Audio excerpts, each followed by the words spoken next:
बहुत बड़ी तादाद में लोग जो है उनकी जान साहिब हुई, कई देहात मलिया मीट हो गए। इससे पहले के सैलाब जो है वो तबाही मचाए तो अफवाज पाकिस्तान को चौकन्ना कर दिया गया। कई लोगों ने अपने घर इसलिए नहीं छोड़े तो उनको चोरी का खतरा था। ब्यूरो के रिसीवर मोहतरमा साहिबा जो है वो कर रही है इंसार।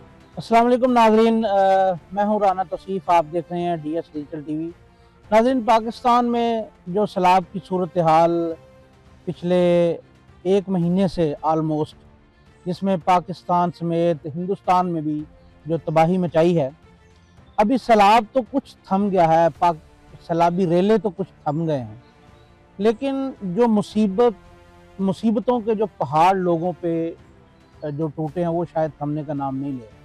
मेरे साथ आज खुसूसी हमारे साथ हमारे पैनलिस्ट डॉक्टर अल्लामा अजीम जी यहाँ मौजूद हैं, सीनियर सहाफ़ी।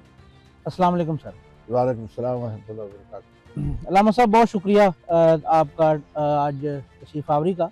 सबसे पहले हम बात करेंगे पाकिस्तान में जो सैलाब की सूरत हाल है। आप बताएं कि सैलाबी रेले तो कह रहे हैं कि अब कुछ थमना शुरू हो गए हैं, बारिशों की सूरत हाल भी गाहे बगाहे वो चेंज हो रही है, मानसून का मौसम ख़त्म हो रहा है, लेकिन आप थोड़ी सी जो करंट सिचुएशन है इस वक्त सैलाब की, वो क्या है, थोड़ा सा हमारे नाज़रीन को बताएं।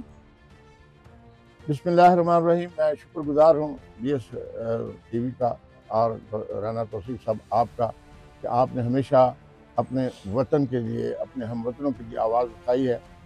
मैं ये समझता हूँ कि सैलाब इस दफ़ा जो है वो गैर मामूली था। लोग इसे कुदरत की आफत भी कह रहे हैं, बहुत से लोग इसे कहते हैं कि ये इस पर गफलत भी हुई है, लेकिन मैं ये देख रहा हूँ कि ये सैलाब जो है वो जैसे लोगों को वार्निंग देता आ रहा है।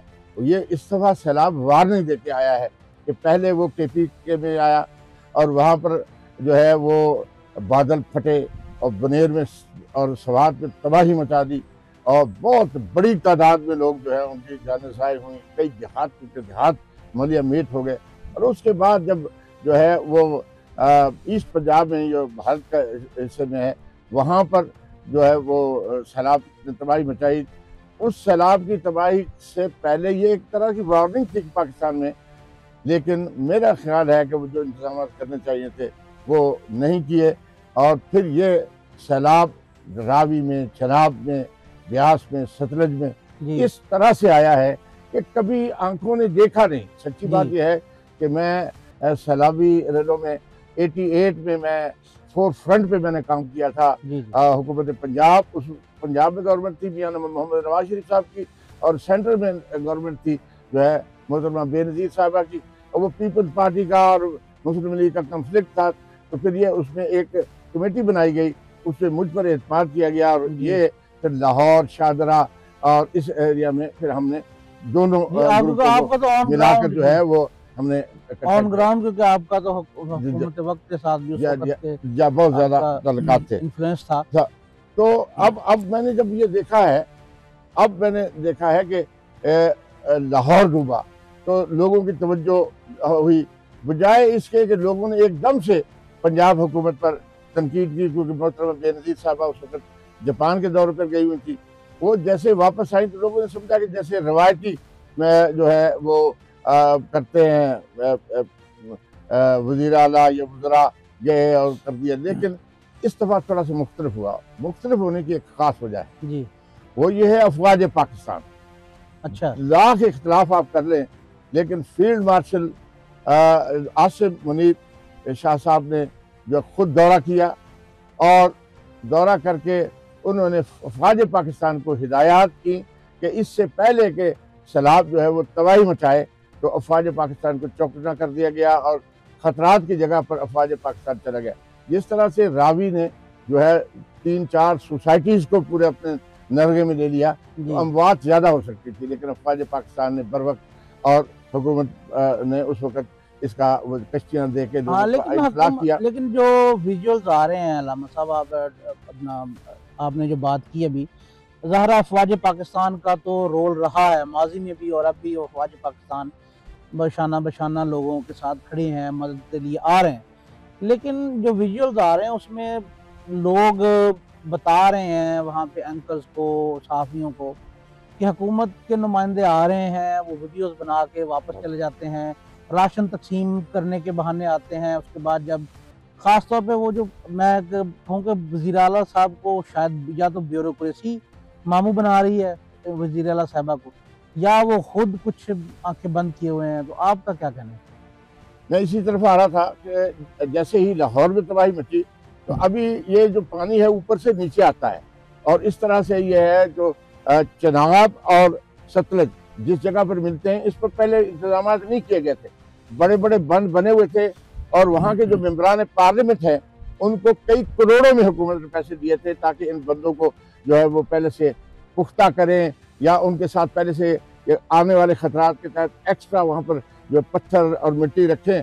तो मेरे इतला के मुताबिक ऐसा नहीं हुआ, और जो लोकल मेंबरान पार्लियामेंट, तो सच्ची बात यह है कि उन्होंने इंतज़ार किया कि जब तक वज़ीर आला साहिबा को ऊपर से ना आर्डर दे दे, उस वक्त तक वो मुतहर्रिक नहीं जी। तो अब ये पानी जो है जब लाहौर से अल्हम्दुलिल्लाह तो निकल गया, लोगों में जानें भी बच गई, नुकसान हुआ, लेकिन पानी ने आगे जब आके हैड पंज नद के पास मिला था, ये मुजफ्फरगढ़ के तहसील अलीपुर है, और मुल्तान में ये तो आपका इलाका है। या मुल्तान जो है वो जलालपुर शरीफ है, इसमें ये चनाब और सतलुज दोनों मिलते हैं।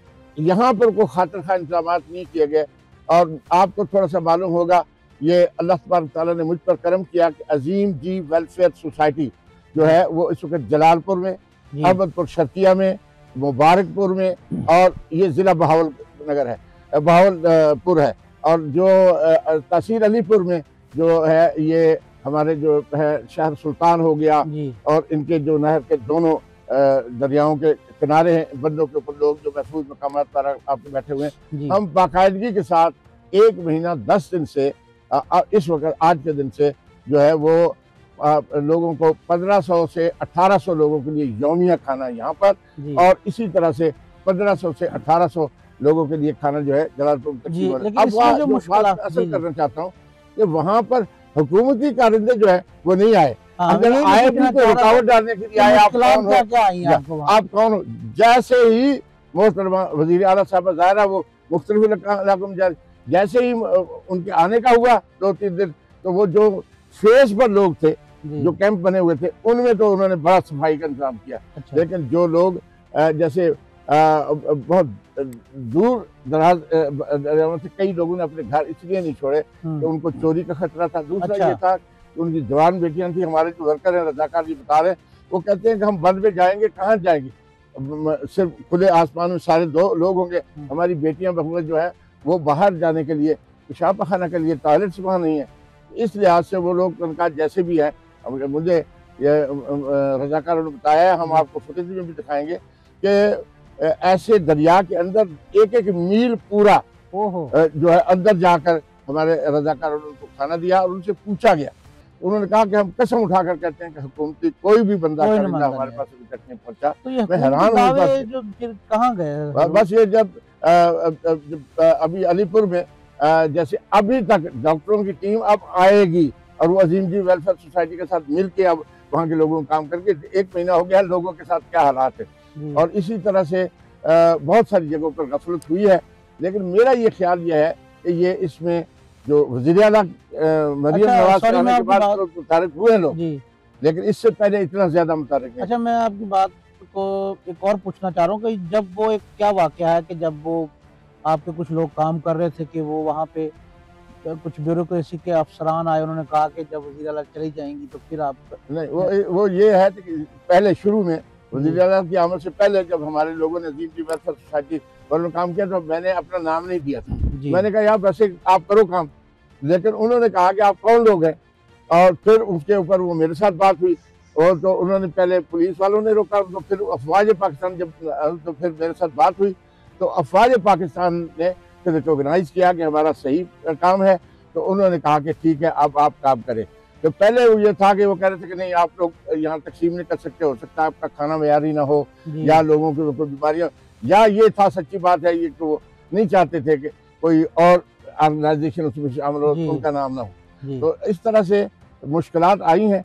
वहाँ पर एक यह है कि फिर पुलिस को और जो लोकल इंतजामिया उसको हटाकर अफवाज पाकिस्तान ने फिर हमारा साथ दिया है। और जी तो मैं ये कहना चाह रहा हूँ कि इसमें कुदरती आफत तो है क्या इसमें कोई गफलत भी है? बहुत पिछले ज्यादा 20, 30, 50 साल पीछे चले जाएं, हजरत साहब क्या कोई बहुत ज्यादा। इंतजामात करने की देखिए भी जी कोताहियां हैं? जैसे हजरत जैसे साहब, सोसाइटीज बनी लीगल, वो जंगलात नहीं लगाए गए या काट दिए गए जो लगे भी हुए थे, जैसे केपीके में जब वो हाँ वो पानी तो नीचे आया तो कटे हुए दरख्त नीचे आए, हजरत साहब तो मसला उस यह पे है कि आप क्या कहना कटे चाहते हुए दरख्त भी आए, जो बदकिस्मती है देखें, वो कटे हुए दरख्त जो बह कर आए थे, लोगों को बचाने के बजाय वो जो लकड़ियां थी हैं? उनको हाँ, जमा कर रहे वो थे, ताकि वीडियो उनकी देखे, बात मैंने भी बहुत देखे बदकिस्मती कि की बात। लोग वो लकड़ियां या बचा रहे थे। इसी तरह से जो है वो मुझे इत्तला मिली है, ये जो मुजफ्फरगढ़ जिला है और इसके जो डिप्टी कमिश्नर है वो बहुत अवामी उनके देखभाल, और जगह पे बहावलपुर में या अहमदपुर शकिया में सरकारी मशीनरी जो है